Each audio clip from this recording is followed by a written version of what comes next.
तुम्हारी मर्जी, खुद गर्ज की है गर्जी, आगे तुम्हारी मर्जी, जब प्राण तन से निकले उस वक्त जल्दी आना, नहीं श्याम भूल जाना, मुरली आना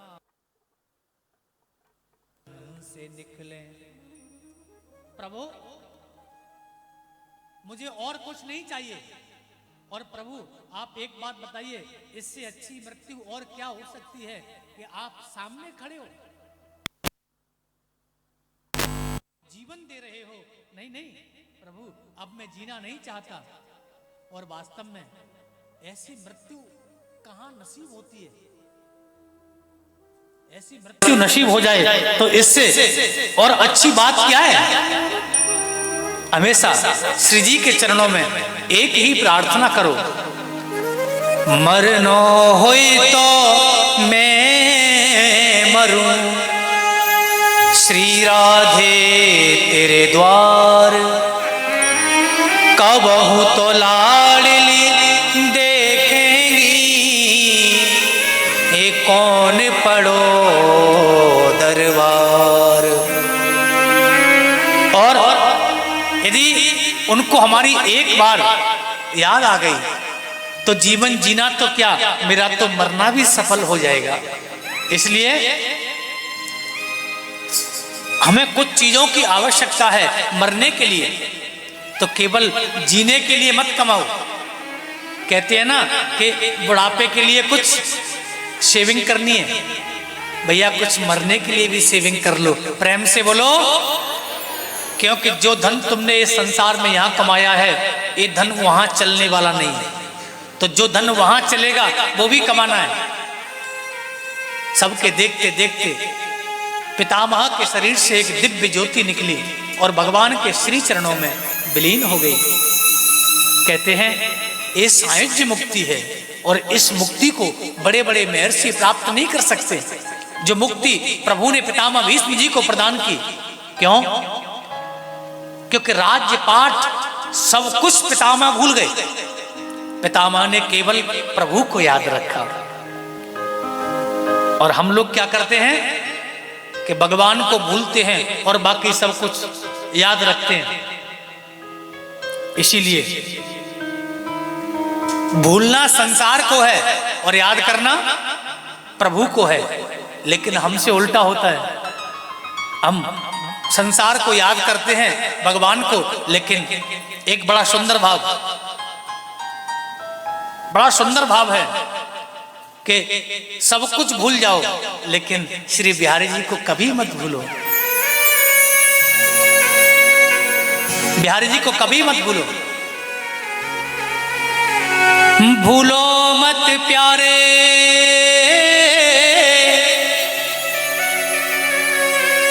भूलो मत प्यारे बिहारी जी का नाम, भूलो मत प्यारे बिहारी जी का नाम, मेरो बांके बिहारी है सब सुखदाम, मेरो बांके बिहारी है सब सुखदाम। भूलो मत प्यारे बिहारी जी का नाम, भूलो मत प्यारे बिहारी जी का नाम, बांके बिहारी है सब सुखदाम, मेरे बांके बिहारी है सब सुखदाम। प्यारो बांके बिहारी है सब सुखदाम, प्यारो बांके बिहारी है सब। हरि बोल।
दाम। प्यारो बाके बिहारी है सब सुख दाम। प्यारो बाके बिहारी है सब सुख बाके बिहारी लाल की।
मेरो बाके बिहारी है सब सुख दाम।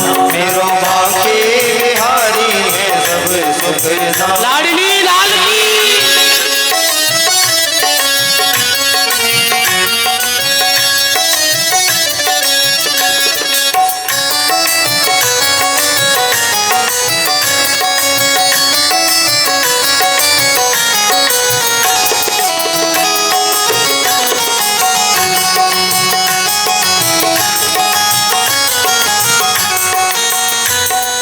मंदिर में रहती है भीड़ बड़ी भारी।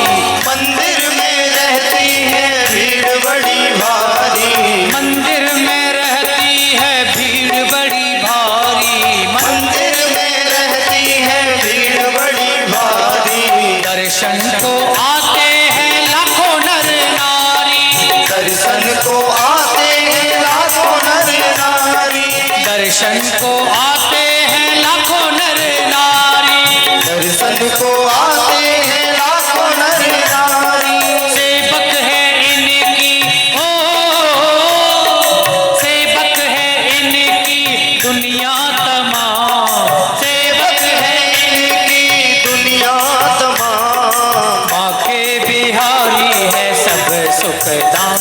मेरो बाके बिहारी है सब सुख दाम। प्यारो बाके बिहारी है सब सुख दाम।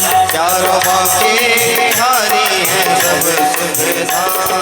भूलो मत प्यारे बिहारी जी का नाम। भूलो मत प्यारे हरि जी का नाम। भूलो मत प्यारे बिहारी जी का नाम। भूलो मत प्यारे हरि जी का नाम। बाके बिहारी है सब सुख दाम।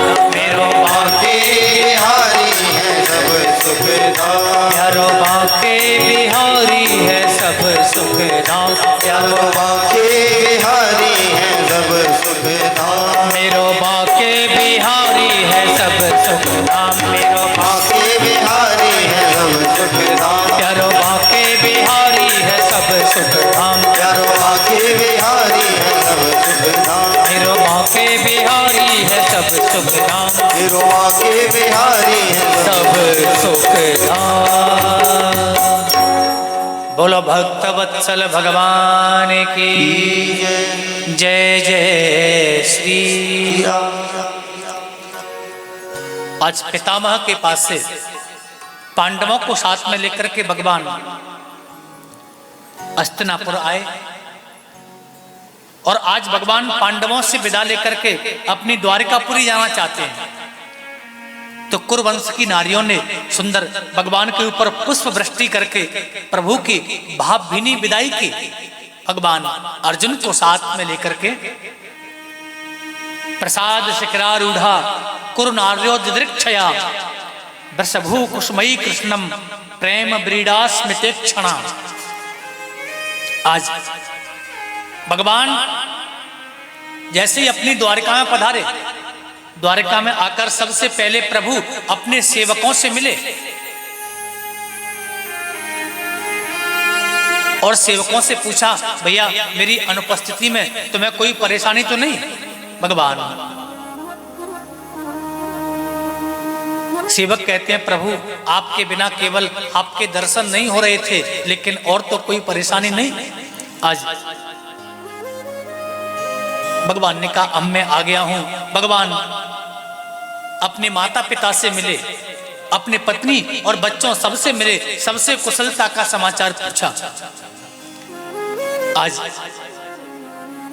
अर्जुन भगवान के साथ में है। भगवान अपने माता पिता सबको प्रणाम करते हैं। भगवान एक संदेश हमको दे रहे हैं कि मैं भगवान होकर के भी शास्त्रों के इन नियमों का पालन करता हूं, और हम इंसान होकर के कभी कभी शास्त्रों के नियम को नहीं मानते हैं।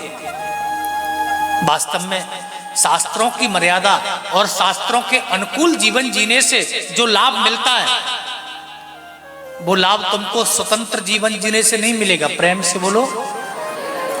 आजकल हम लोग कहते हैं ना कि हम तो महाराज हम तो बड़े स्वतंत्र हैं, हम तो स्वतंत्र जीवन जी रहे हैं। लेकिन आजकल के लोग स्वतंत्रता समझते किसको है? जरा ध्यान दें। आजकल स्वतंत्रता समझते हैं, बोले चाहे जब सो और चाहे जब जगो, जो चाहा सो खाओ और चाहे जहां खाओ, यही तो स्वतंत्रता है। रात को 3 बजे सो, सवेरे 11 बजे उठो, ये स्वतंत्रता है। लेकिन मैं ये कहना चाहूंगा, ये स्वतंत्रता नहीं है, ये अमर्यादित जीवन जीना है। और जो अमर्यादित जीवन जीते हैं बहुत समय तक सुखी नहीं रहते। आप सूर्योदय से पहले वायु को जब ग्रहण करते हो ना, तो आपके मन को एक बड़ी सुंदर प्रसन्नता महसूस होती है। इसलिए भैया बहुत ज्यादा जल्दी नहीं तो कम से कम 6-7 पे तो उठ ही जाओ। प्रेम से बोलो। 11 तो कम से कम मत बजाओ, क्योंकि जल्दी उठने की आदत रहेगी तो शरीर स्वस्थ रहेगा। और एक बार धन कमा करके, पैसा कमा करके आप सुविधाएं, वस्तुएं खरीद सकते हो, शरीर प्यारे कहां से लाओगे? इस शरीर द्वारा नहीं मिलता। इसलिए इस शरीर को स्वस्थ रखना है तो मर्यादित जीवन जीना होगा। जो मन में आए वो खाओ, उससे मर्यादित नहीं है, उससे शरीर स्वस्थ नहीं रहेगा। जो हमारे शास्त्रों में, पुराणों में जो हमको आदेश मिला कि क्या खाना है और क्या नहीं खाना है, ये हमको ध्यान देने की बात है। आज भगवान स्वयं भगवान होकर के अपने माता पिता को, बड़े बुजुर्गों को प्रणाम करते हैं। ये हमको भी करना चाहिए। आज समयांतर में पांडवों के यहाँ, पांडवों की पुत्र वधू उत्तरा के यहाँ एक सुंदर बेटा का जन्म हुआ, और जन्म लेते ही यह बालक चारों तरफ देखने लगा। तो संतों ने इसको देख करके इसका नाम रख दिया, बोले परितः इक्षतीत। ये मानो ऐसे देखता है किसी की परीक्षा ले रहा हो। बोले इसका नाम परीक्षित। बोले एक नाम और। बोले इसका जन्म हुआ बाद में, भगवान के दर्शन हुए पहले, इसलिए इनका नाम विष्णुरात भी है। भगवान अर्जुन को साथ में लेकर के, और जैसे ही टोपी कुर्ता देने के लिए प्रभु पधारे और भगवान की गोद में आकर के ये बालक हंसने लगा, इसलिए भी इस बालक का नाम विष्णुरात रखा गया। भगवान अर्जुन को साथ में लेकर के वापस आए। संतों ने अनेक रूप से इस बालक का फलादेश किया, बड़ा वीर पराक्रमी होगा, एक पुत्रवत प्रजा का पालन पोषण करने वाला होगा। लेकिन बस इसके जीवन में एक गलती है। क्या? इसके जीवन की एक गलती यही है कि ये एक सर्प के दंशन से इसकी मृत्यु हो जाएगी। बोले ये तो अकाल मृत्यु हो गई। तो प्रभु इसकी मुक्ति, बोले आप चिंता मत करो, एक संत का श्राप मिलेगा तो दूसरे संत आशीर्वाद वरदान देने के लिए पधारेंगे, इसकी मुक्ति की चिंता मत करो। पहले के लोग अपने कल्याण की चिंता करते थे और इसीलिए वो भजन करते थे। आपने कई कथाओं में ये श्रवण किया होगा, ये राजा था और वो अपने घर को छोड़ करके जंगल में तपस्या करने चला गया। क्यों?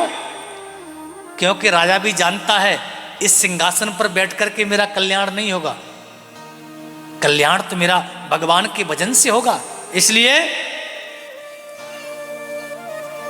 भगवान का भजन करना, प्रभु की कथा सुनना बड़ा अनिवार्य है। और आज परीक्षित के नाम का फलादेश हुआ, सभी संत चले गए, लेकिन आज कई महीनों के बाद में युधिष्ठिर जी अपने छोटे भाई भीम से कहते हैं, भीम गता सप्ताधुना मासा भीमसेनो तवानुज। भीम, तुम्हारे छोटे भाई अर्जुन को आज गए हुए कई महीने हो गए, वापस लौट करके नहीं आए, और आजकल प्रकृति ने अपने स्वरूप को बदल दिया। आज प्रकृति सुंदर दिखाई नहीं दे रही, और इतने में ही देखते हैं सामने से अर्जुन लड़खड़ाते गिरते हुए आते दिखाई दिए। दौड़ करके युधिष्ठिर अर्जुन के पास पहुंचे, अर्जुन तुम्हारा तेज नष्ट हो गया क्या? किसी शरणागत की तुम रक्षा नहीं कर पाए, या किसी अतिथि को भोजन कराने से पहले तुमने खा लिया, या अनजाने में भी तुमसे गौ हत्या हो गई, या फिर जिसके बिना तुमने जीवन में एक दिन भी जीवन जीना नहीं सीखा वो तुमको छोड़ करके चला गया। और इतना सुनते ही अर्जुन कहते हैं, वंचितो हम महाराज हरिणा बंधुरूपिणा हेन मे पहिर्तम तेजो देव विस्मापनम महत्। प्रभु भैया, जिन भगवान द्वारकाधीश की कृपा से हमें संपूर्ण आधिपत्य प्राप्त हुआ, वो प्रभु अब हमको छोड़ करके चले गए, वो प्रभु अब हमारे साथ में नहीं है। और जैसे ही कुंती बुआ ने ये बात सुनी कि भगवान छोड़ करके चले गए, तो कुंती बुआ धड़ाम से जमीन पर गिरी और 1 मिनट में प्राणांत हो गया। कुंती ने अपने शरीर को छोड़ दिया। पांडवों ने भी अपने पौत्र परीक्षित को राज्य तिलक करके और स्वयं स्वर्गारोहण आरंभ कर दिया। कहते हैं सशरीर केवल युधिष्ठिर पहुंचे, बाकी सबका शरीर रास्ते में गल गया। लेकिन जैसे ही धीरे धीरे महाराज परीक्षित बड़े हुए ना, समयांतर में इनके 4 बेटा हुए। बड़े पुत्र का नाम जनमेजय, और जैसे ही पुत्र थोड़ा बड़ा हुआ, परीक्षित ने पुत्र को बड़ा होने से पहले ही राज्य के काम सौंप दिए। प्रेम से बोलो, ये समझदारी की बात है। बेटा को बड़ा होने से पहले उससे बड़ी जिम्मेदारी उसको दे दो, क्योंकि बिगड़ने का मौका ही नहीं मिले। ऐसा उलझ जाए कि लगा रहे अपने कामों में। लेकिन क्या करें, ये माल की हमसे छूटती नहीं, तो हम बेटा को दें कैसे? प्रेम से बोलो भाई, ये घर की जो बड़ा पद है घर का मालिक का, वो हमसे छूटता ही नहीं है। लेकिन सच्ची बात तो ये है कि एक बार त्याग करके देखो, बड़ा सुख मिलेगा। जिम्मेदारी बच्चों को दो, और महाराज परीक्षित सारा काम अपने बेटा से करवाते हैं और स्वयं केवल देखते हैं। देखो, स्वयं दृष्टि अपनी रखो और काम बच्चों से करवाओ। लेकिन अब हम क्या करें, हम अपने इस बड़े पद को छोड़ना नहीं चाहते। आज नहीं छोड़ोगे तो कल छोड़ना पड़ेगा, कल नहीं छोड़ोगे तो परसों छोड़ना पड़ेगा, लेकिन छोड़ना निश्चित है। इसलिए अभ्यास कर लो पहले से ही छोड़ने का।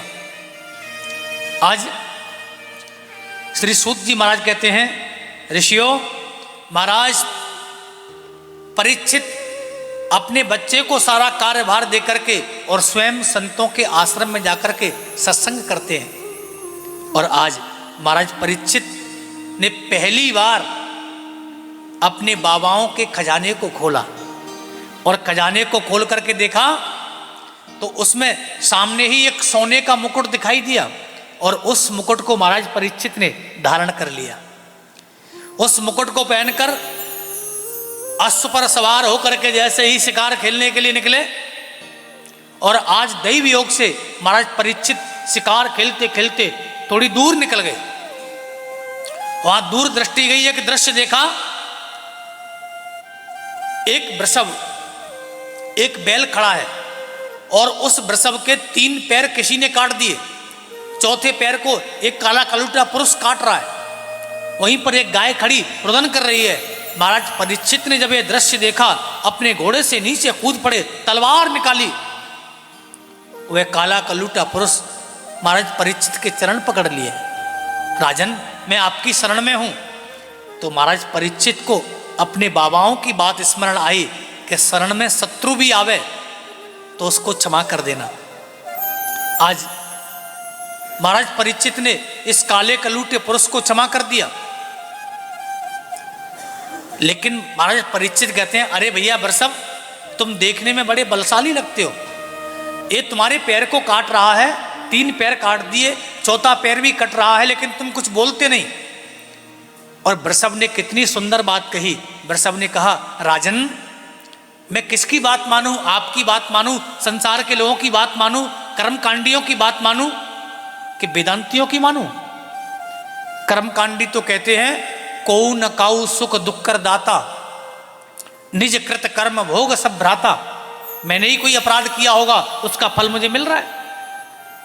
और वेदांती कहते हैं कि सुख और दुख केवल मन का मानना है, बाकी होता कुछ नहीं है।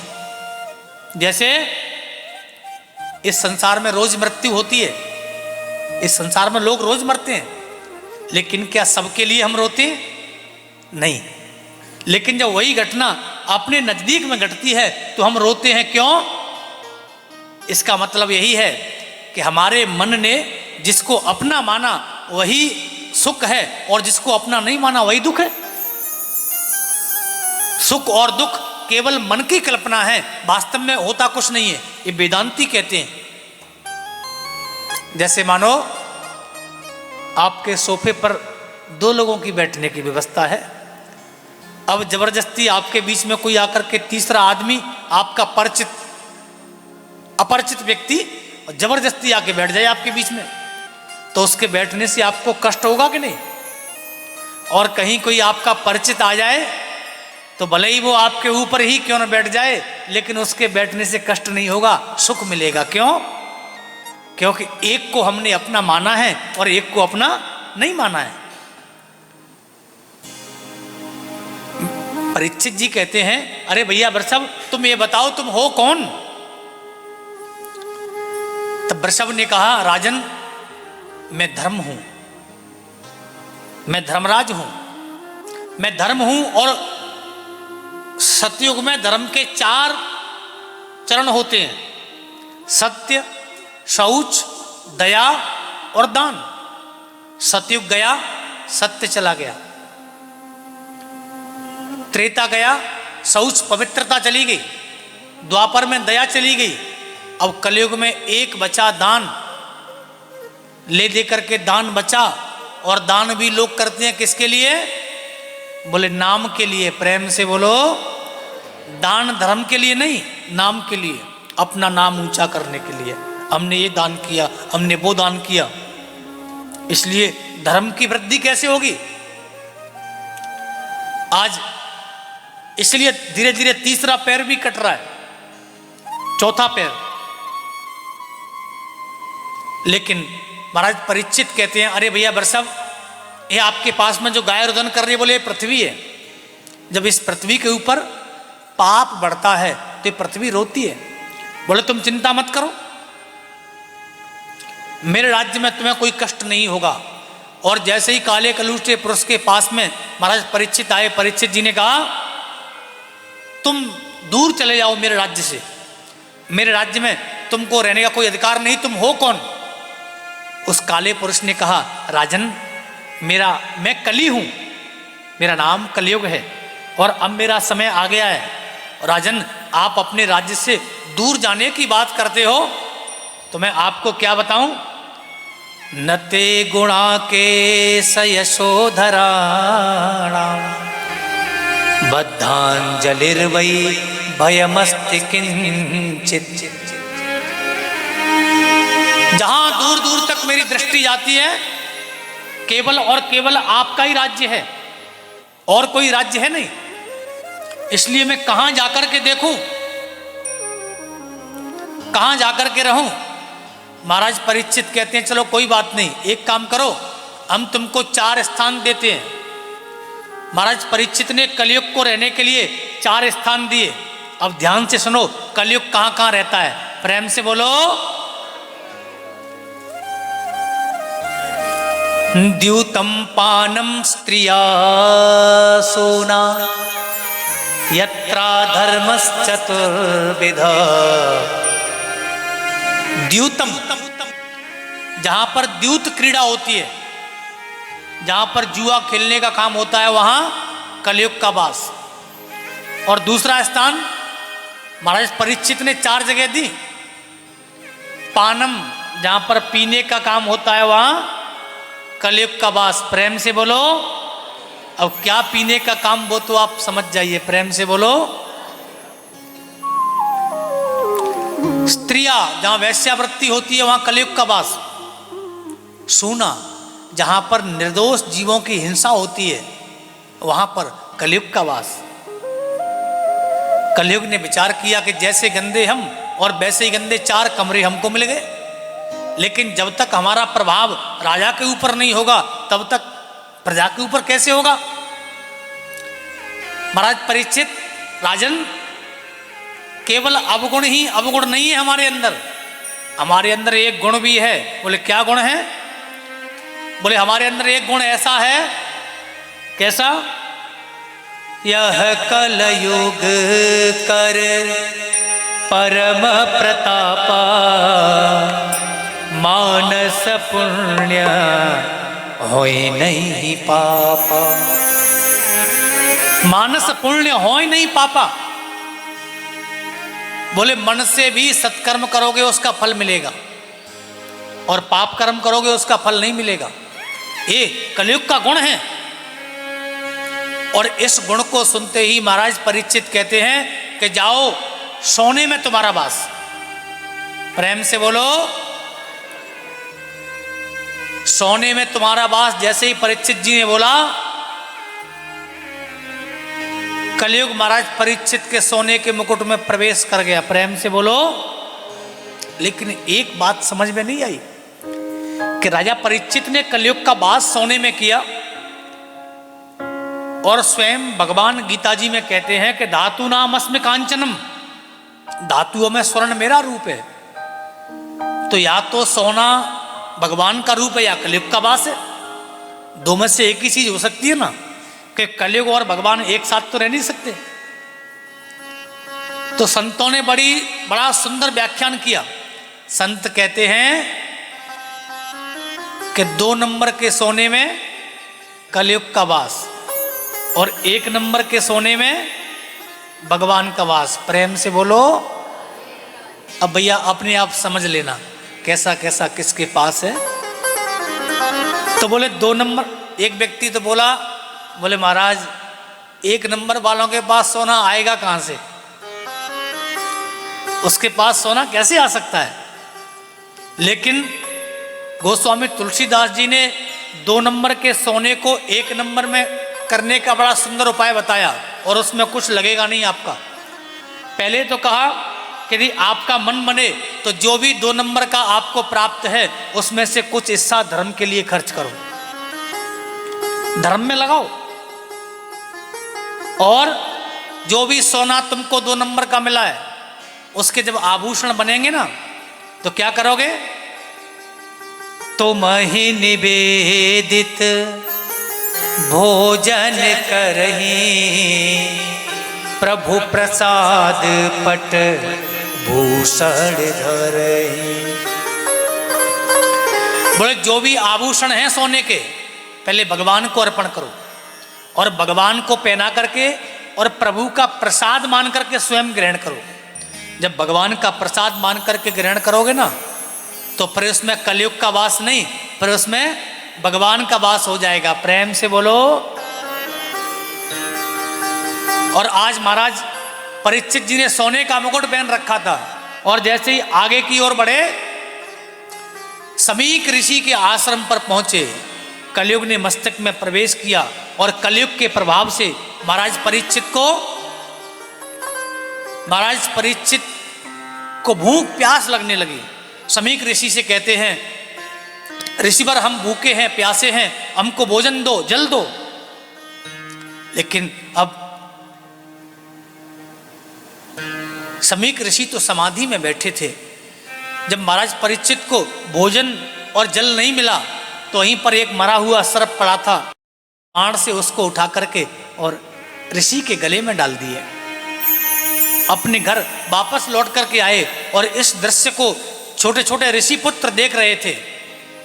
और उस समय समीक ऋषि के पुत्र श्रृंगी कौशिकी नदी में स्नान कर रहे थे। बालक श्रृंगी के पास पहुंचे और कहते हैं, श्रृंगी भैया। बोले क्या हुआ? बोले आज महाराज परीक्षित ने पिताश्री का अपमान किया है। और अमित तेजस्वी श्रृंगी जैसे ही ध्यान लगा करके देखा, सारी बात समझ में आई। कौशिकी नदी का जल हाथ में लिया, श्राप दे दिए। राजन, तुम्हें अपने राजपद का इतना अभिमान कि तुम संतों का अपमान करोगे? तुमने जो मृत सर्प मेरे पिता के गले में डाला है उसी का वंशज तक्षक नाम का सर्प आज के ठीक 7वें दिन तुमको डसेगा, तुम्हारी मृत्यु हो जाएगी। और महाराज परीक्षित जब अपने घर पहुंचे और उन्होंने जब मुकुट अपने सर से उतार करके रखा, महाराज परीक्षित को अब भान आया कि आज इस शरीर से एक संत का अपमान हो गया। ये शरीर अब धारण करने के योग्य नहीं है, मुझे इसका दंड मिलना चाहिए। विचार कर ही रहे थे और इधर श्रृंगी अपने पिता समीक ऋषि के पास में आए, गले में से सर्प को निकाल करके फेंका। और जब समीक ऋषि की समाधि टूटी तो श्रृंगी को रोता हुआ देख करके समीक कहते, बेटा क्या बात है, क्यों रोते हो? तो श्रृंगी ने कहा, पिताश्री आज महाराज परीक्षित ने आपका अपमान किया। तो समीक ऋषि इतने शांत हैं, कहते हैं बेटा परीक्षित जैसा राजा होना बड़े सौभाग्य की बात है, बड़े धर्मात्मा राजा हैं और रोज हमारा सम्मान करते हैं। यदि एक दिन मजाक कर दिया तो क्या हुआ? लेकिन पिताश्री मैं भी चुप नहीं बैठा और जैसे ही सुना चुप नहीं बैठ। बेटा क्या किया तूने? मैंने 7 दिन में मरने का श्राप दे दिया। समीक ऋषि विचार करते हैं कि अब तो वाणी रूपी वज्र चल गया। अपने गौरमुख नाम के शिष्य को भेजते हैं, कहते हैं कि जाओ परीक्षित से बोलो कि अपनी मुक्ति का उपाय कर ले। और आज महाराज श्रृंगी ऋषि जैसे ही महाराज परीक्षित के पास में पहुंचे, महाराज परीक्षित अपने किए हुए कर्म का प्रायश्चित ढूंढ ही रहे थे कि इतने में गौरमुख नाम के शिष्य ने कहा, राजन तुमने जिस ऋषि के गले में सर्प डाला उसके बेटा ने तुमको 7 दिन में मरने का श्राप दिया है। अपनी मुक्ति का उपाय करना चाहते हो तो कर लो, अपनी मुक्ति कर लीजिए। आज महाराज परीक्षित कहते हैं मिल गया मुझे प्रायश्चित। ऋषिपुत्र वैसे तो ये शरीर एक क्षण भी धारण करने के योग्य नहीं है, लेकिन फिर भी आपने इतनी कृपा की कि 7 दिन मुझे प्रदान कर दिए। और ठीक उसी समय महाराज परीक्षित ने अपने बेटा जन्मेजय को राजा घोषित किया, अपनी पत्नी से मिलकर के और अपने राजसी आभूषणों को त्याग करके और सीधे जंगल की ओर चल दिए। जब संत महात्माओं को पता लगा, राजा परीक्षित के पीछे पीछे चल दिए। महाराज परीक्षित ने गंगा जी को प्रणाम करके आचमन किया और ध्यान लगा करके गंगा जी के सन्मुख विराजमान हो गए। और जैसे ही संतों की ओर परीक्षित की दृष्टि पड़ी, परीक्षित कहते हैं संतों ने पूछा, राजन तुम्हें 7 दिन में मरने का श्राप लगा? तो परीक्षित कहते हैं, नहीं नहीं, मुझे तो वरदान मिला। बोले कैसे? बोले गिरिजा संत समागम सम लाभन कछु आन। आप जैसे परम संतों का दर्शन एक साथ होना, ये किसी श्राप का काम नहीं हो सकता, ये तो वरदान का काम है। आप सभी अपना दर्शन देने मुझे पधारे। अधिक समय आपसे न लेते हुए मैं केवल एक ही बात आपसे कहना चाहूंगा कि म्रियमाण की मुक्ति का उपाय क्या है। सभी संत आपस में विचार कर रहे थे और संत कहते हैं, राजन महाराज खटवांग ने 2 घड़ी में मुक्ति प्राप्त कर ली, आप चिंता मत करो, 7 दिन का समय है। सभी संत आपस में विचार करना चाहिए, परीक्षित की मुक्ति कैसे होगी, परीक्षित की मुक्ति कैसे होगी। और उसी समय अद्भुत चमत्कार हुआ। क्या? तत्रा भवत भगवान व्यास पुत्रो यदृक्षया गामट मानो नपेक्ष अलक्षलिंगो निजलाभ तुष्टो भृतश्च बालै अवधूत भेष। तत्रा भवत अभवत, उसी समय मानो जैसे प्रकट हुए हों। भगवान सुखदेव जी का प्राकट्य हुआ। बोलो सुखदेव भगवान की जय। और सुखदेव जी को कहीं जब बैठने की जगह नहीं मिली, केवल एक आसन परीक्षित जी के सामने खाली था, उसी पर जाकर के सुखदेव जी बैठ गए। सभी ऋषि कहते हैं, राजन अब तुम्हें चिंता करने की जरूरत नहीं है, साक्षात मुक्ति तुम्हारे सामने बैठी है, जो पूछना चाहते हो पूछ लो। राजा ने पहले एसाम संस्मरणात् पुंसाम सद्यः शुध्यन्ते वै गृहा किं पुनर्दर्शन स्पर्श पाद शौचासनादिभिः। आपके नाम मात्र से मुक्ति होती है। आप स्वयं दर्शन देने के लिए पधारे, चरणों का पूजन किया, पैर प्रक्षालित किए। संत मनीषी लोग कहते हैं, ज़्यादा पूजन ज़्यादा बड़ाई इनको पसंद नहीं है। आज महाराज सामने बैठे हुए श्री सुखदेव स्वामी जी से परीक्षित जी ने अपने मन की बात कही। मन की बात क्या? अतः प्रक्षामि संसिद्धिं योगिनां परमं गुरुं पुरुषस्य हयत्कार्यं म्रियमाणस्य सर्वथा। हे योगियों के परम गुरु, मैं आपसे जानना चाहता हूं कि जल्दी मरने वाले की मुक्ति का उपाय क्या है। म्रियमाणस्य सर्वथा। और एक बात बड़े ध्यान से सुन लो, महाराज परीक्षित को श्राप लगा तो ऐसा नहीं कि 7 दिन में महाराज परीक्षित ही मरेंगे। हम सबको 7 ही दिन में जाना है, 8वां दिन किसी के लिए बन करके नहीं आएगा। और सभी म्रियमाण हैं, किसी को कुछ पता नहीं कि कब तक का समय हमारे पास शेष है। इसलिए महाराज परीक्षित ने मानो हम सबके कल्याण का प्रश्न और सुखदेव मुनि के सामने प्रस्तुत कर दिया। श्री सुखदेव स्वामी कहते हैं, राजन बरियाने सत प्रश्न कृतो लोकहितम नृपा। हे राजन, तुम्हारा प्रश्न बड़ा ही उत्तम है। जल्दी मरने वाले की मुक्ति का उपाय? तस्मात् भारत सर्वात्मा भगवान ईश्वरो हरि श्रोतव्यः कीर्तितव्यश्च स्मर्तव्यश्चेक्षता भयम्। बोले जल्दी मरने वाले की मुक्ति का राजन एक ही उपाय है, और वह उपाय क्या है? श्वास श्वास पर कृष्ण भजे वृथा श्वास जन खोए। और ना जाने या श्वास की आवन होए न होए, ना जाने या श्वास की आवन होए न होए। इसलिए श्वास श्वास पर कृष्ण भजे। ओ हर की कथा सुनाने वाले,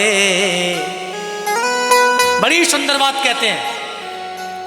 ओ गोविंद नाम सुनाने वाले। परीक्षित जी बड़ा सुंदर अपने गुरु जी का पूजन कर रहे हैं। ओ हर की कथा सुनाने वाले, गोविंद नाम सुनाने वाले, तुमको लाखों प्रणाम, तुमको लाखों प्रणाम, तुमको लाखों प्रणाम, तुमको लाखों प्रणाम। हर की कथा सुनाने वाले, गोविंद नाम सुनाने वाले, तुमको लाखों प्रणाम, तुमको प्रणाम, तुमको लाखों प्रणाम। हरि बोल। लाखों प्रणाम।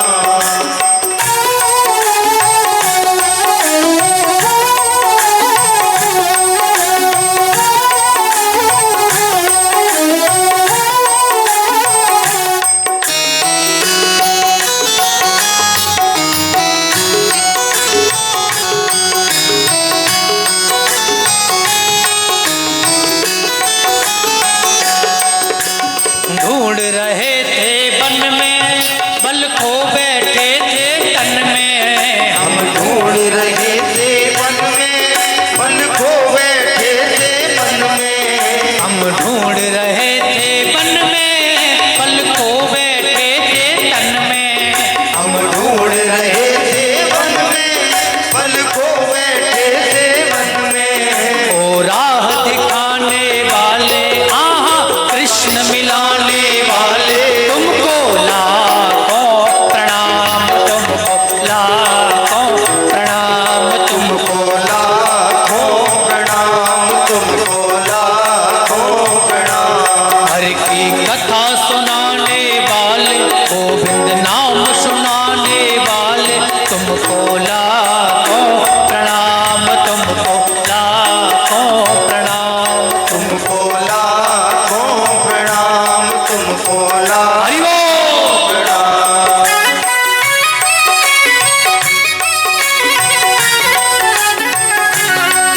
दोनों हाथों से ताली की सेवा करते हुए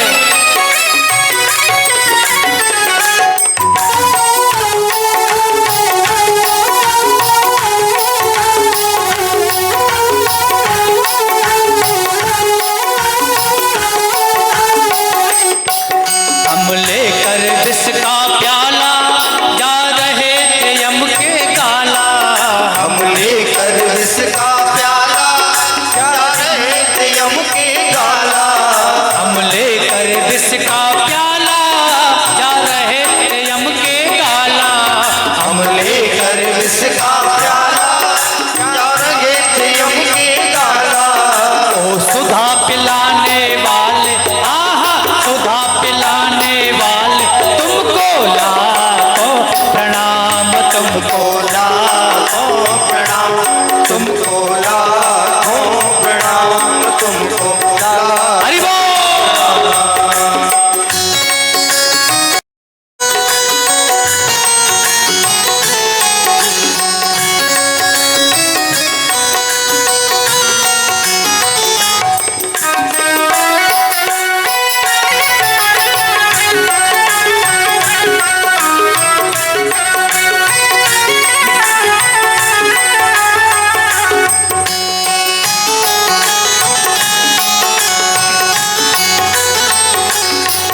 हम पर तेरा क्या पावे, बस शीश झुकाए ही जावे।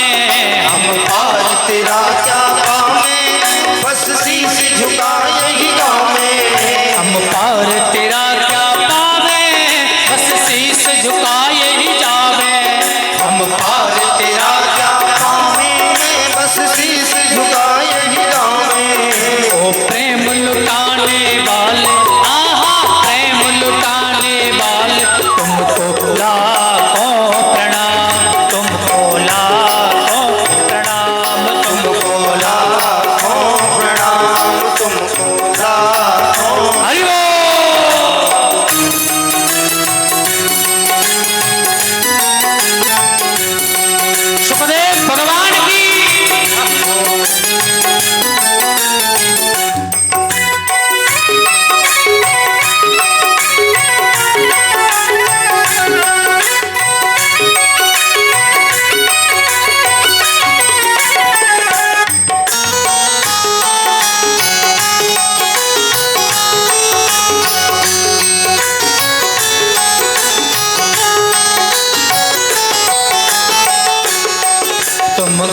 घट अंतर्यामी हम पतित और अज्ञानी।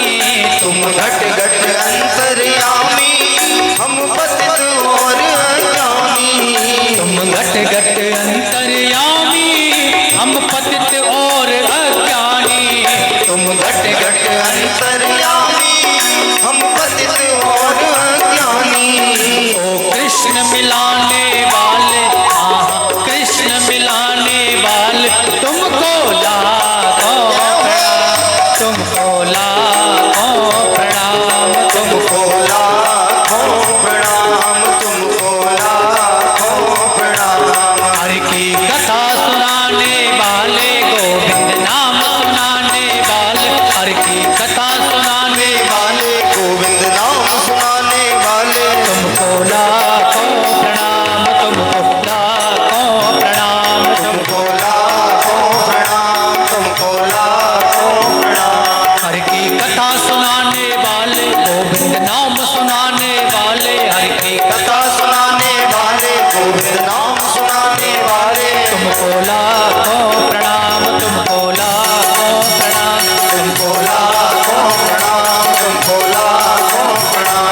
तुमको लाखों प्रणाम, तुमको लाखों प्रणाम, तुमको लाखों प्रणाम, तुमको लाखों प्रणाम। तुमको लाखों प्रणाम, तुमको लाखों प्रणाम, तुमको लाखों प्रणाम। तुमको लाखों प्रणाम।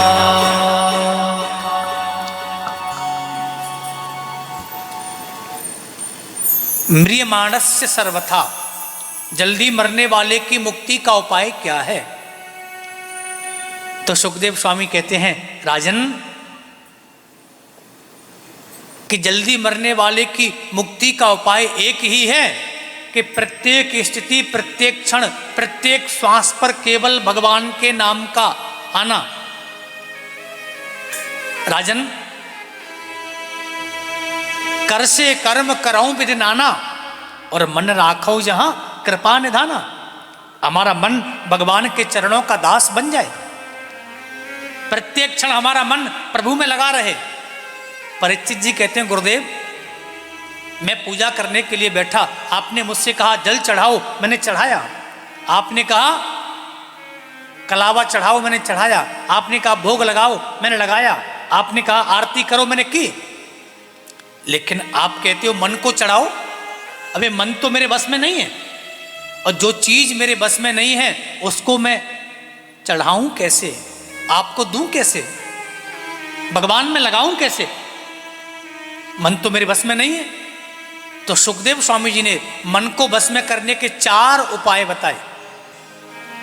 मन को बस में करना है तो 4 बातों का ध्यान रखो।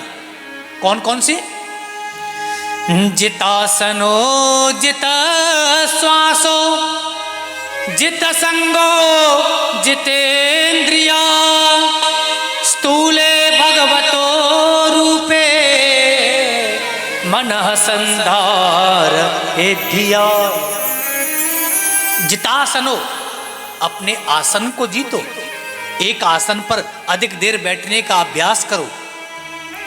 जब हम एक आसन पर अधिक देर बैठने का अभ्यास करेंगे ना, तो हमारे मन की जो चंचल वृत्ति है वो धीरे धीरे स्थिर हो जाएगी। प्रेम से बोलो।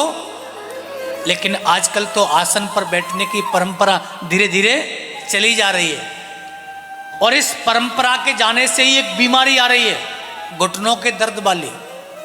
क्योंकि बैठना जब भी होता है तब सोफे पर होता है, या पलंग पर होता है, या कुर्सी पर होता है। अब नीचे बैठना हमने छोड़ दिया, और फिर अचानक बैठोगे तो फिर घुटनों में दर्द तो होगा ही ना। लेकिन मैं आप लोग यहाँ बैठे हैं इसलिए नहीं कह रहा। अब जब नीचे बैठ नहीं पाओगे तो इससे अच्छा तो कुर्सी पे बैठे अच्छे हो ना। लेकिन चाहे 1 मिनट, चाहे 10 मिनट, चाहे 5 मिनट अपने भगवान के सामने एकांत में आसन पर जरूर बैठो, उनके चिंतन के लिए। क्योंकि यदि आपने वह 5 मिनट बैठे हैं तो वह जो चिंतन है, उस चिंतन की जो ऊर्जा है वो 24 घंटे आपको सचेत करके रखेगी। तो जितासनो, आसन को जीतो, एक आसन पर अधिक देर बैठो। जितस श्वासो, प्राणायाम के माध्यम से अपने ब्रह्मरंध्र की शुद्धि करो। हम साबुन से अपने शरीर को धोते हैं, लेकिन अंतःकरण तो पवित्र नहीं हुआ साबुन से, तो बोले प्राणायाम करो। जब श्वास खींचो तब भगवान का स्मरण करो, जब श्वास रोको तब भगवान का स्मरण करो, और जब श्वास छोड़ो तब भगवान का स्मरण करो। पूरक, कुंभक और रेचक की पद्धति से प्राणायाम करो। और कहते हैं प्राणायाम करने से अनेक प्रकार के रोग भी दूर हो जाते हैं, और आजकल लोग करते भी हैं बहुत, लेकिन नित्य प्राणायाम करो, श्वास को जीतो। और तीसरी बात बड़ी सुंदर कही कि जित संगो, संग को जीतो। और संग करना ही है तो संतों का करो, भगवान के भक्तों का करो। संसार के लोगों का संग करोगे, दुष्टों का संग करोगे, अभक्तों का संग करोगे, जैसा संग करोगे जीवन में वैसा रंग आएगा। लेकिन कुछ लोग बड़े बुद्धिमान हैं, वो कहते हैं महाराज हमारे ऊपर तो संग का असर होता ही नहीं। बोले क्यों? बोले आपने वो पढ़ा है ना, जो रहीम उत्तम प्रकृति का कर सकत कुसंग, चंदन विष व्यापे नहीं, लपटे रहत भुजंग। बोले चंदन में कभी विष नहीं होता। मैंने कहा भले आदमी, पहले अपने अंदर झांक करके तो देख, तू चंदन है क्या? चंदन को विष की व्यापना नहीं होती, लेकिन हम तो चंदन नहीं है, क्योंकि संसार में जैसा संग करोगे जीवन में वैसा रंग निश्चित रूप से आएगा। इसलिए इसी बात पर मुझे एक सुंदर कथा याद आ गई। एक बार एक राजा शिकार खेलने गया, और राजा जब शिकार खेलने गया ना, तो गलती से राजा एक यवनों की नगरी में पहुंच गया। यवनों की नगरी में नगर के द्वार पर ही एक पिंजरे में एक तोता टंगा हुआ था, और वो तोता बड़ी जोर से राजा को देख करके चिल्लाया, अरे भागो भागो, दौड़ो, पकड़ो, मारो, काटो, बड़ा मालदार आदमी है, पकड़ लो, बांध लो। राजा ने कहा बड़ी विचित्र बात है, तोता ऐसा बोलता है। राजा ने जैसे जैसे भाग करके अपने प्राणों की रक्षा की, और कुछ महीने तक राजा शिकार खेलने नहीं गया। लेकिन कुछ महीने बाद जब फिर मन हुआ, तो अब की बार इधर नहीं दूसरी ओर गया। और जब राजा दूसरी ओर पहुंचा, तो वहां जंगल में एक संत का आश्रम, और उस संत के आश्रम के द्वार पर भी एक तोता टंगा हुआ था। वह तोता जैसे ही राजा को देखता है, कहता है राजन सुस्वागतम, पधारिए, हमारे आश्रम का जल बड़ा मीठा है, हमारे महाराज जी बड़ी सुंदर कथा सुनाते हैं, आप बैठिए, जलपान करिए, वृक्षों की कितनी सुंदर छाया है। राजा ने विचार किया, एक वो तोता मारने काटने की बात करता है, और ये एक स्वागत करता है। राजा सीधे महाराज जी के पास पहुंचे और अपने मन की व्यथा कही कि इन दोनों तोताओं में इतना अंतर कैसे हुआ। तो गुरुजी कहते हैं राजन, इसका मतलब हम इन दोनों से ही पूछेंगे, हम इस तोता से ही पूछेंगे इसका अर्थ। और महाराज जी राजा को लेकर के तोता के पास में आए, बोले तुम बताओ, एक वो तोता जो मारने काटने की बात करता है, और एक तुम हो जो केवल भगवान के सत्संग की और सुंदर स्वागत की बात करते हो। तोता ने कहा राजन, पहली बात तो ये सुनो, अहम मुनीनाम वचनम शृणोमि, शृणोत्ययं वै यवनस्य वाक्यम, न चास्य दोषा न गुणो भवान में, संसर्गजा दोष गुणा भवन्ति। अहम मुनीनाम वचनम शृणोमि, मैंने संतों की वाणी सुनी है, और उसने यवनों की वाणी सुनी है। और राजन एक बात तुमसे कहूं, मैं कोई दूसरा तोता नहीं हूं, मैं वो ही हूं 6 महीने पहले मैं यवनों की नगरी में रहता था, तो यवनों के संग से मैंने मारना काटना सीखा, और आज मुझे संतों की सन्निधि मिली है, इसलिए मैंने ये संतों की भाषा सीखी है। संसर्ग जादोष गुणा भवंती, जीवन में जैसा संग करोगे वैसे गुण आएंगे, इसलिए संग को हमेशा ध्यान से करो। यदि हमारे जीवन में संग अच्छा नहीं होगा तो हमारे जीवन अवगुणी हो जाएगा। आज तीसरी बात जित संगो, और चौथी बात जितेंद्रिय, इंद्रियों को जीतो। प्रत्येक इंद्री को संयम के माध्यम से विजय प्राप्त कर लो, और फिर भी तुम्हारी इंद्री नहीं मानती है तो प्रत्येक इंद्री का मुख भगवान की ओर मोड़ दो। बोले भगवान की ओर कैसे? बोले हमारी रसनेन्द्री जिह्वा कहती है अच्छे पदार्थ खाएं। बोलो पड़ोसी के घर में जब छौंक लगता है ना तो मुंह में पानी आ जाता है, ये रसनेन्द्री इतनी दूर से स्वाद ले लेती है।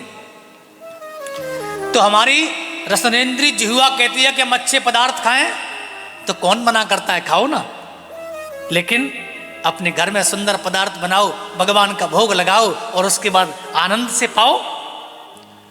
आंखें कहती हैं कि सुंदर दृश्य देखूं, तो मैं कहता हूं कौन मना करता है? देखो ना, इस संसार की सुंदरता आज जैसी है कल वैसी नहीं रहेगी, और जैसी कल रहेगी वैसी परसों नहीं रहेगी। ये सुंदरता आनी जानी है। यदि सुंदरता ही देखनी है तो हमारे बिहारी जी को देख लो, क्योंकि बिहारी जी जैसे हैं वैसे ही रहेंगे, और भगवान 15वें वर्ष से कभी 16वें वर्ष में प्रवेश ही नहीं करते। भगवान की सुंदरता अक्षुण्ण है, जो कभी नष्ट होने वाली नहीं है। इसलिए प्रभु का नित्य दर्शन करें। और हमारे कान कहते हैं अच्छा संगीत सुने, तो मैं कहता हूं कि संसार में जितने संगीत हैं सब नए पुराने हो गए। प्रेम से बोलो। लेकिन भगवान के नाम का संकीर्तन गोविंद मेरो है, गोपाल मेरो है, अनादिकाल से चला आ रहा है। ये तो पुराना नहीं हुआ, ये तो आज भी लोग गाते हैं। क्यों? क्योंकि संगीत के साथ में यहां पर भगवान के नाम की महिमा है। अपने कानों को भगवान का नाम सुनना चाहिए। और देखिए संगीत में कैसी उन्मत्त अवस्था हो जाती है, पता नहीं चलता। प्रेम से बोलो। हमारी प्रेम जी की छोटी बिटिया, कल जब संकीर्तन चल रहा था ना यहाँ पे, तो इनके हाथ में 2 सर पे रखने वाली ईंडरी थी। ईंडरी बोलते हैं उनको, सर पे जो रखते ना, तो मजीरे की तरह वही बज रही थी। पता ही नहीं हाथ में मजीरा है कि ईंडरी है। इसका मतलब पूर्ण रूपेण मन हमारा संगीत भगवान के नाम में गया, मन हमारा प्रभु को समर्पित। अब हमको पता नहीं चल रहा कि क्या चल रहा है।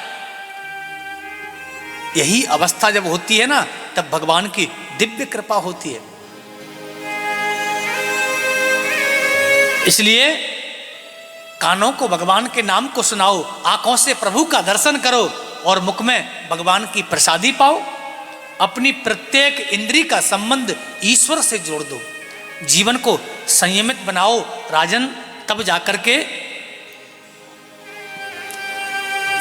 ये पूरा विश्व प्रपंच परमात्मा का स्वरूप है। बोले ऐसा सोच करके पूरी सृष्टि का ध्यान करो। परीक्षित जी ने कहा गुरुजी, इस पूरे विश्व प्रपंच को परमात्मा बनाते कैसे हैं? तब श्री सुखदेव स्वामी जी राजा के प्रश्न को सुनकर के मंगलाचरण करना भूल ही गए। यहाँ आकर के श्री सुखदेव स्वामी जी ने मंगलाचरण किया और उसके बाद आगे बढ़े। राजन, जब इस संसार में स्थावर जंगम अंडज उद्भिज स्वेदज जरायुज कुछ भी नहीं था, वही परब्रह्म परमात्मा थे। राजा ने प्रश्न किया कि पूरी सृष्टि को परमात्मा बनाते कैसे हैं? बोले कुछ नहीं था, और उस परब्रह्म परमात्मा के मन में एक अभिलाषा हुई कि एको हम बहुश्यामा, मैं एक हूं बहुत हो जाऊं। तो सबसे पहले उसने क्या बनाया? बोले जल बनाया, और जल में रहने के लिए बनाया घर। और जल को बोलते हैं नार और घर को अयन, इसलिए जल में रहने वाले उस परमात्मा का नाम पड़ गया नारायण। बोलो नारायण भगवान की जय। भगवान नारायण की नाभि से दिव्य कमल की उत्पत्ति हुई और कमल के ऊपर 4 मुख वाले ब्रह्मा जी का आए। ब्रह्मा जी ने अपने आप को जानना चाहा, जब नहीं पता लगा तो 2 शब्द सुनाई दिए, ता और प। तपस्या करोगे तो जानोगे। और तपस्या के माध्यम से जब ब्रह्मा जी को भगवान का दर्शन हुआ और यहीं पर ब्रह्मा जी को प्रभु ने सुंदर चतुश्लोकी भागवत का उपदेश किया। ब्रह्मा जी कहते हैं, प्रभु इस संसार में आकर के छोटा पद प्राप्त करने के बाद लोग अभिमानी हो जाते हैं। आपने मुझे पूरी सृष्टि का मालिक बना दिया और कहीं मैं अभिमानी हो गया तो भगवान कहते हैं, ब्रह्मा जी अभिमान किस बात का करोगे? अहमेवास में बाग्रे नान्यद यद सद सत्परम पश्चादहम यदे तच्च यो वशिष्येत सोस्मि हम। जब इस संसार में कुछ नहीं था तब मैं ही था। जो कुछ भी तुमको दिखाई दे रहा है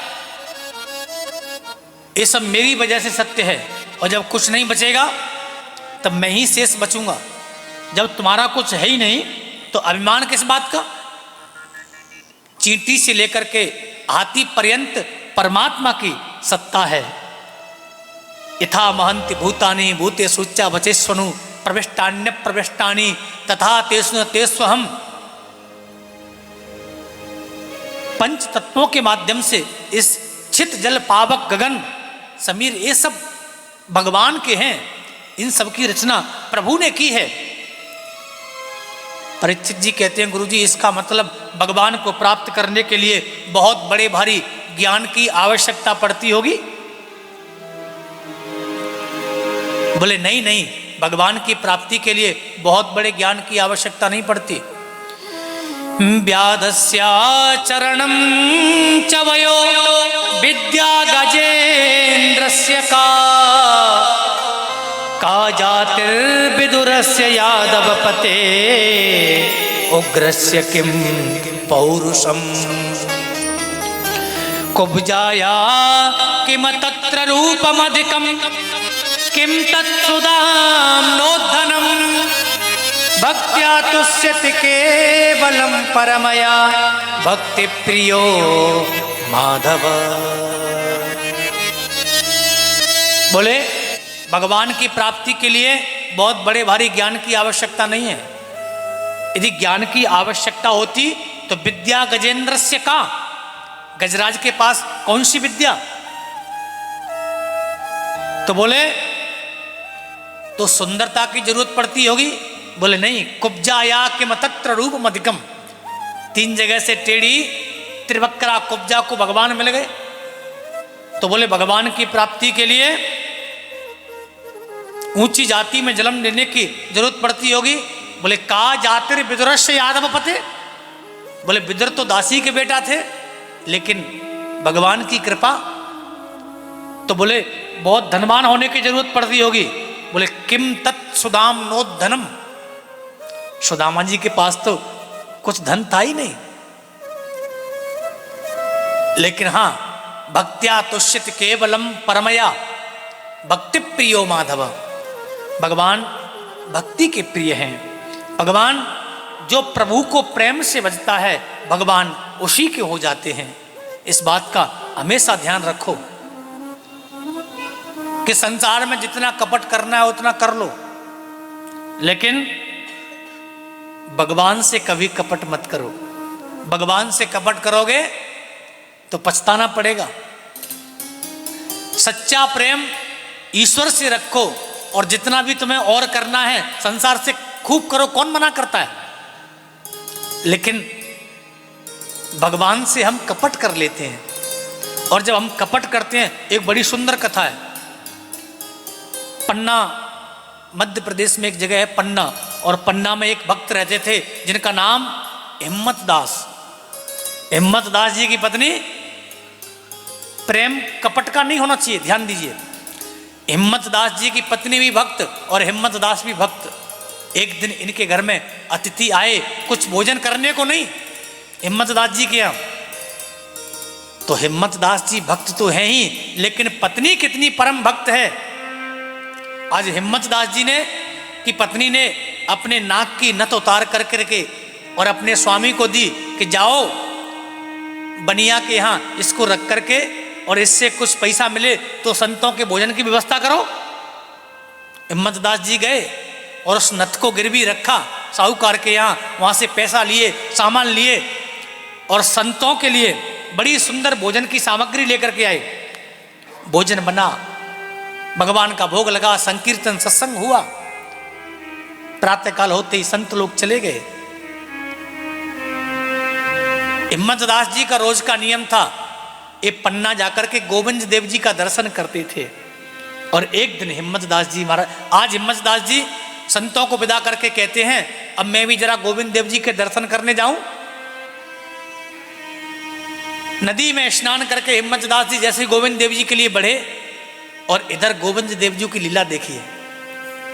इधर गोविंद देव जी हिम्मत दास बन गए और हिम्मत दास बन करके साहूकार के पास पहुंचे, सारा पैसा चुका करके और हिम्मत दास की पत्नी की नथ लेकर के और घर आए। और जिस समय हिम्मत दास जी की पत्नी गोबर के उबले कंडे बना रही थी, हिम्मत दास जी को देखकर कहती हैं आप तो दर्शन करने गए थे। बोले सोचा थोड़ी देर बाद जाऊंगा, पहले आपकी नथ आपको ला करके दे दूं। बोले कल आपके पास पैसे नहीं, आज आप नथ लेकर के आ गए। बोले तुम्हें मेरी बात पे विश्वास है ना? बोले पूर्ण विश्वास है, इसको रख लो। बोले अब मेरे हाथ तो गोबर के हैं, मैं कैसे रखूंगी? एक काम करो मेरे पास आ जाओ और आप अपने हाथ से ही पहना दो। प्रभु की लीला तो देखिए और हिम्मत दास की पत्नी का सद्भाग्य देखिए कि स्वयं गोविंद देव जी आज अपने हाथ से नाक में नथ पहना रहे हैं। इससे बड़ा परम सुख और क्या हो सकता है। हिम्मत दास जी जा रहे थे, रास्ते में चोर मिल गए। चोरों ने हिम्मत दास की झांझ छीन ली, क्योंकि हिम्मत दास जी कीर्तन करते हुए जाते, कीर्तन करते हुए आते। चोरों ने झांझ छीन ली, भगवान से प्रार्थना की हे प्रभु आज तक मैंने केवल और केवल आपकी झांझ में ही आसक्ति रखी है और किसी चीज में आसक्ति नहीं है, और आज आपने वो भी मुझसे दूर कर दी। चोर अंधे हो गए। अंधे चोरों को जोर से चिल्लाते हैं भैया भक्त अपनी झांझ ले ले, हमको ठीक तो कर दे। और चोरों ने जब अपनी बस हिम्मत दास की झांझ दी, चोर बिल्कुल ठीक हो गए। और इतनी सब लीला में हुआ क्या कि गोविंद देव जी के पट बंद होने का समय हो गया। जैसे ही हिम्मत दास जी का प्रांगण में पहुंचना हुआ और उधर पट बंद हुए, और जैसे ही पट बंद हुए हिम्मत दास के नेत्र सजल हो गए। बोले प्रभु ये पट बंद तो कपटियों के लिए होते हैं, मैं तो कपटी नहीं, मैं तो आपका प्रेमी हूं, जो आज आपने मुझे देख करके अपने पट बंद कर लिए। हिम्मत दास कहते हैं प्रभु कपटिन के लागे रहे हिम्मत दास कपाट, और प्रेमिन के पग धरत ही खुलत कपाट। प्रेमिन के पग धरत ही खुलत कपाट जपाट।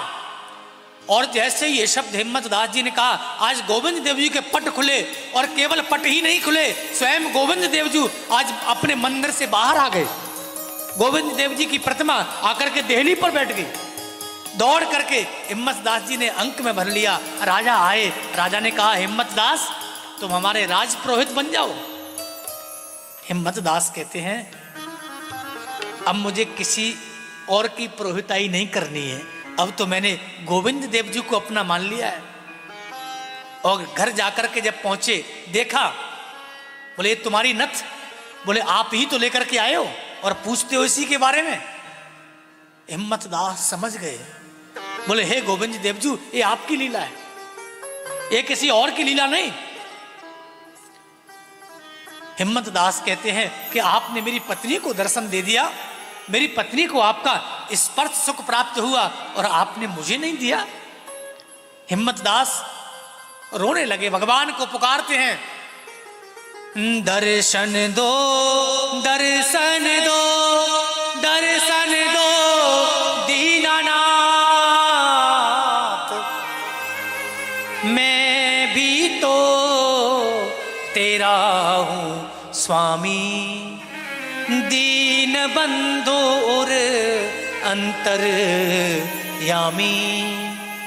अब आ जाओ दीनानाथ, आ जाओ दीनानाथ,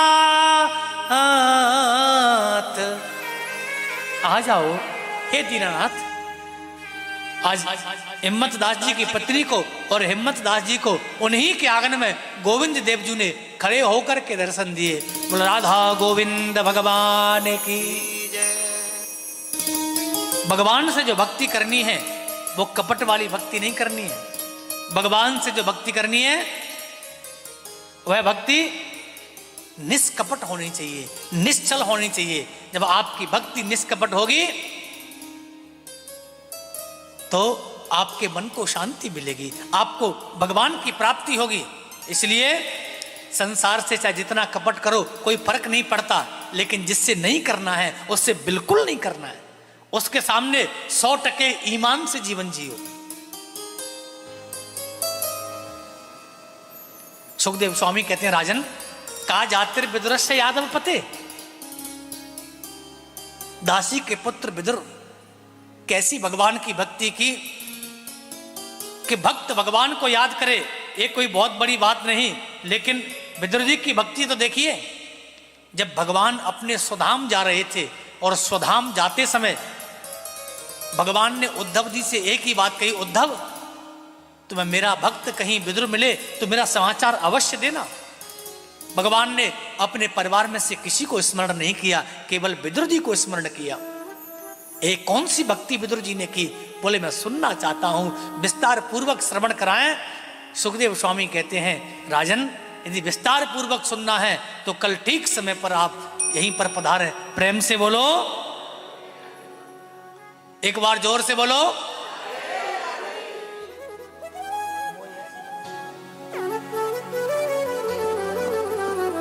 विस्तार पूर्वक सुनना है तो कल कितने बजे?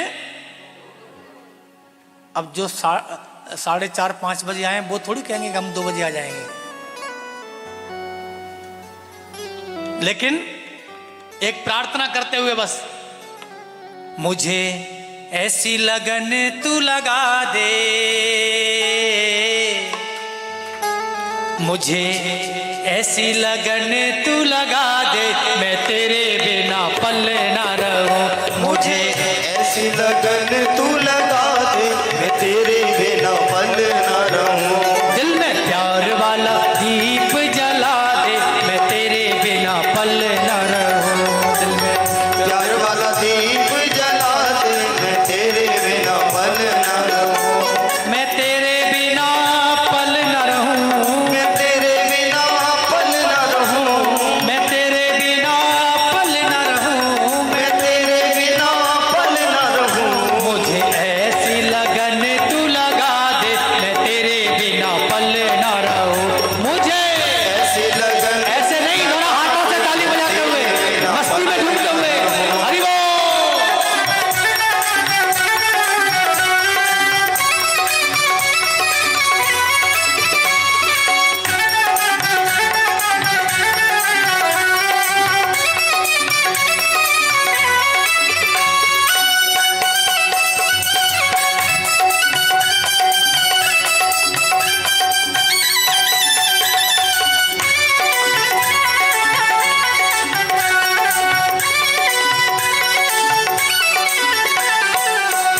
जैसे जल बिन मछली पलना जिए, जैसे जल बिन मछली पलना जिए।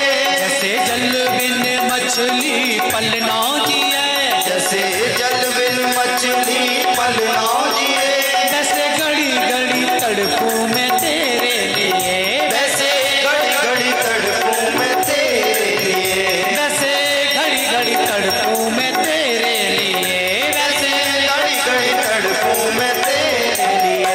ऐसा ऐसा भक्ति का रंग चढ़ा दे, रंग चढ़ा दे, मैं तेरे बिना पल न रहूं। ऐसा भक्ति का रंग चढ़ा दे, मैं तेरे बिना पल न रहूं। मुझे ऐसी लगन तू लगा दे, मैं तेरे बिना पल न रहूं। मुझे ऐसी लगन तू लगा दे, मैं तेरे बिना पल हरि बोल।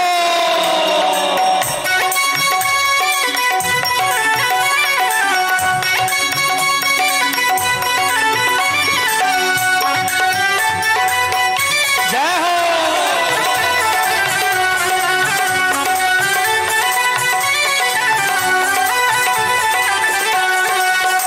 तेरे चरणों की धूल में मैं मिल जाऊं, तेरे चरणों की धूल में मैं मिल जाऊं, तेरे चरणों की धूल में मैं मिल जाऊं। तेरे चरणों की धूल में मैं मिल जाऊं।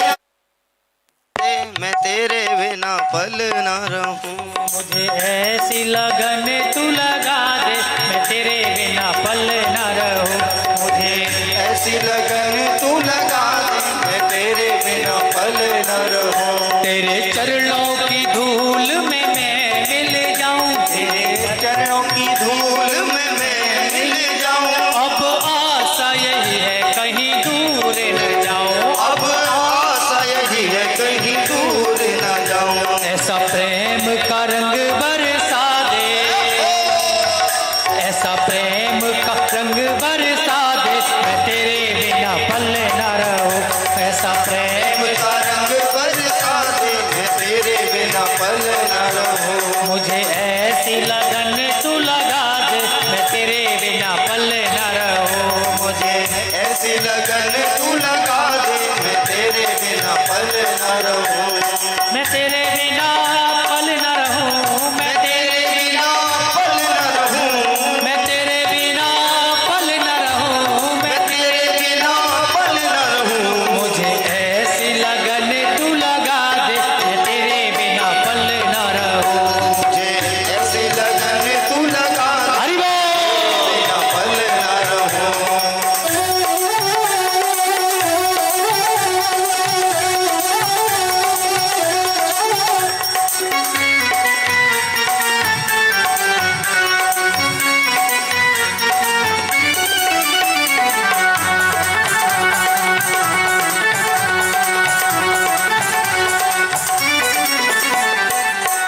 तूने दिल को चुराया मैंने कुछ ना कहा। तूने दिल को चुराया मैंने कुछ ना कहा। तूने दिल को चुराया मैंने कुछ ना कहा। तूने दिल को चुराया मैंने कुछ ना कहा। तूने बड़ा तड़पाया मैंने कुछ ना कहा। तूने बड़ा तड़पाया मैंने कुछ ना कहा। तूने बड़ा तड़पाया मैंने कुछ ना कहा। तूने बड़ा तड़पाया मैंने कुछ ना कहा।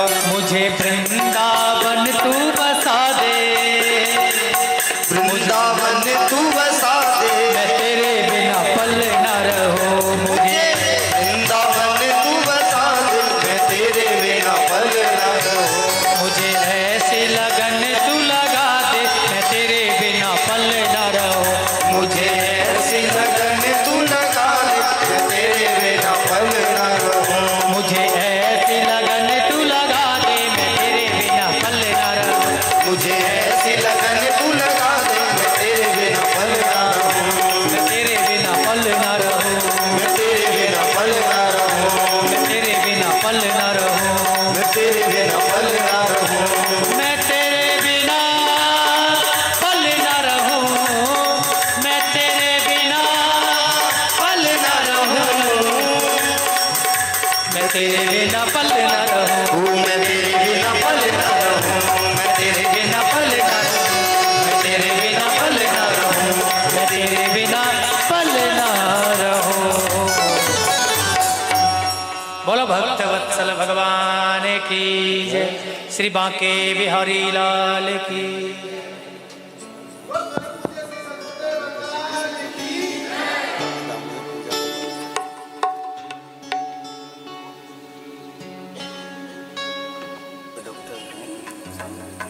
जी बोलो भक्त वत्सल भगवान की जय। और देखिए भागवत जी की आरती के बाद में हमारे यहाँ श्री दामोदर भगवान का भी पूजन अर्चन आरती होगी। तो आप सब लोग कार्तिक मास में भगवान दामोदर की पूजा का बड़ा विशेष महत्व है। तो आप हमारे बीच में डॉक्टर हैं जो आए हैं, तो वो दामोदर भगवान की पूजा करेंगे। तो आप लोग दामोदर भगवान की पूजा करके जाइएगा प्रसाद लेकर के। राधे राधे। आइए खड़े होकर के आरती करते हैं। बोले वृंदावन बिहारी लाल की जय। हरि ओम चंद्रमा मनसो जात चक्षुः सूर्यो अजायत श्रोत्राद्वायुष्य प्राणश मुखादग्निरजायत एदगुं अभे प्रजननं वे अस्तु दशवीरगुं सर्वगणगुं स्वस्ते आत्मसनि व्रजासनि पशुसनि लोकसन्य वयसने अग्नि प्रजां बहुलां वे करोत्वन्नं पयोरे तो अस्मासु दत्त करोत्वन्नं पयोरे तो अस्मासु दत्त। श्री भागवत भगवान की है आरती, पापियों को पाप से है तारती। श्री भागवत भगवान की है आरती, पापियों को पाप से है तारती।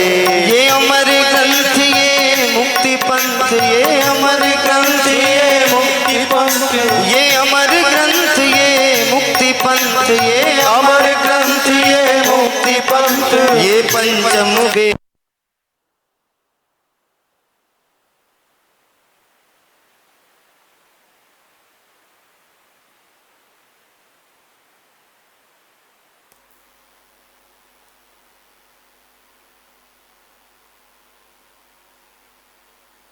के मंगल की आरती, पापियों को पाप से है आरती।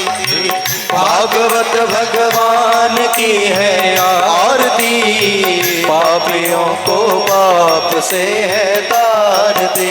ये शांति गीत पावन पुनीत, ये शांति गीत पावन पुनीत, पापों को मिटाने वाला है, पापों को मिटाने वाला है, हरि दर्श कराने वाला है, हरि दर्श कराने वाला है। ये सुख करनी ये दुख हरनी, ये सुख करनी ये दुख हरनी, ये सुख करनी ये दुख हरनी, ये सुख करनी ये दुख हरनी। प्रभु की महिमा की आरती, पापियों को पाप से है तारती। श्री भागवत भगवान की है आरती, पापियों को पाप से है तारती। ये मधुर बोल जग पंथ खोल, ये मधुर बोल जग पंथ खोल, सन्मार्ग बताने वाला है, सन्मार्ग बताने वाला है, बिगड़ी को बनाने वाला है, बिगड़ी को बनाने वाला है। श्री राम यही घनश्याम यही, राम यही घनश्याम यही, श्री राम यही घनश्याम यही, श्री राम यही घनश्याम यही। प्रभु की महिमा की आरती, पापियों को पाप से है तारती। श्री भागवत भगवान की है आरती, पापियों को पाप से है तारती। श्री कर्पूर गौरम करुणावतारम संसार सारम भुजगेंद्रहारम सदा वसंतम हृदयारविंदे भवं भवामि सहितं नमामि। त्वमेव माता पिता त्वमेव, त्वमेव बन्धु सखा त्वमेव, त्वमेव वेद्या द्रविणं त्वमेव, त्वमेव सर्वं मम देव देव। हरे कृष्ण कृष्ण कृष्ण हरे हरे, हरे राम राम राम हरे हरे। हरे कृष्ण कृष्ण कृष्ण हरे हरे, हरे राम राम हरे हरे। हरे कृष्ण कृष्ण कृष्ण हरे हरे, हरे राम राम हरे हरे। हरे कृष्ण कृष्ण कृष्ण हरे हरे, हरे राम ओम जलेन शीतलीकरणं द्योः शान्तिरन्तरिक्षं शान्तिः विदभे शान्तिरापः शान्तिरोगदयः शान्तिः वनस्पतयः शान्ति विश्वे देवाः शान्ति ब्रह्म शान्तिः सर्वगुं शान्तिः शान्तिरेव शान्तिः श्यामा शान्तिरेधि मन्त्रपुष्पाञ्जलिं हरिः ॐ जयेन जयमय जन्त देवास्तानि धर्माणि प्रथमान्यासन्नाते हनाकं महिमानः सजन्त पूर्वे साध्याः सन्ति देवाः हरिः ॐ एकदन्ताय विद्महे वक्रतुण्डाय धीमहि तन्नो दन्ते प्रचोदयात् हरिः ॐ नारायणाय विद्महे वासुदेवाय धीमहि तन्नो विष्णु प्रचोदयात् हरिः ॐ तत्पुरुषाय विद्महे महादेवाय धीमहि तन्नो रुद्र प्रचोदयात् सेवन्तकावकुलचम्पकपाटलाब्जै पुन्नागजात करवीर रसाल पुष्पै बिल्वः प्रबाल तुलसी दल मंजरी विस्त्वां पूजयामि जगदीश्वर मे प्रसीद नाना सुगंध पुष्पाणि यथा कालोद्भवानि च पुष्पांजलिं मया दत्त गृह्णां परमेश्वर श्री प्राणवरसोत्तमाय नमः सांगाय सपरिवाराय शक्तिकाय मंत्र पुष्पांजलिं समर्पयामि। बोली श्री वृंदावन बिहारी लाल की जय, श्री राधा रानी सरकार की जय, श्री यमुने रस रानी की जय, श्री गोवर्धन नाथ की जय, श्रीमद्भागवत महापुराण की जय, श्री सुखदेव भगवान की जय, परम पूज्य श्री व्यास जी महाराज की जय, श्री दामोदर मास की